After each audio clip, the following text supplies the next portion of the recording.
Hi guys, ഇന്നൊരു പാൽപ്പേട ഉണ്ടാക്കുന്ന റെസിപ്പിയാണ്. ഒരു പാൻ വെച്ച് അതിലേക്ക് നെയ്യ് ഒഴിച്ച് കൊടുത്ത് 1 കപ്പ് മൈദ ഇട്ട് നന്നായി ഇളക്കി കൊടുത്ത് വറുത്തെടുക്കുക. ഒരു ഗോൾഡൻ കളർ ആവുന്നത് വരെ വറുത്തെടുക്കണം.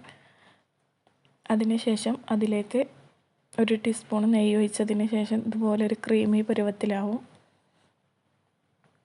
അതായതിനു ശേഷം തീ ഓഫ് ചെയ്യണം. ചൂടാറാൻ വേണ്ടി വെക്കുക. പിന്നെ 1/2 കപ്പ് പഞ്ചസാരയും 3 ഏലക്ക ഇട്ട് പൊരിച്ചെടുക്കുക. പിന്നെ ഇത് ചൂടാറാൻ വെച്ചതിന് ശേഷം 2 ടീസ്പൂൺ പാൽപ്പൊടിയും പൊടിച്ച പഞ്ചസാരയും ആവശ്യത്തിന് പൊടിച്ച പഞ്ചസാര ഇട്ട് നമ്മൾ കുഴച്ചെടുക്കുക.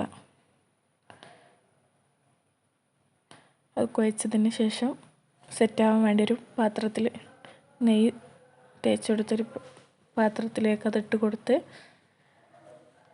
സെറ്റാക്കി എടുക്കുക.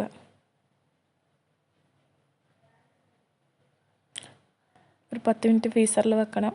അതിന് ശേഷം അത് വേറൊരു പാത്രത്തിലേക്ക് കൊട്ടിക്കൊടുത്ത് മുറിച്ചെടുക്കുക.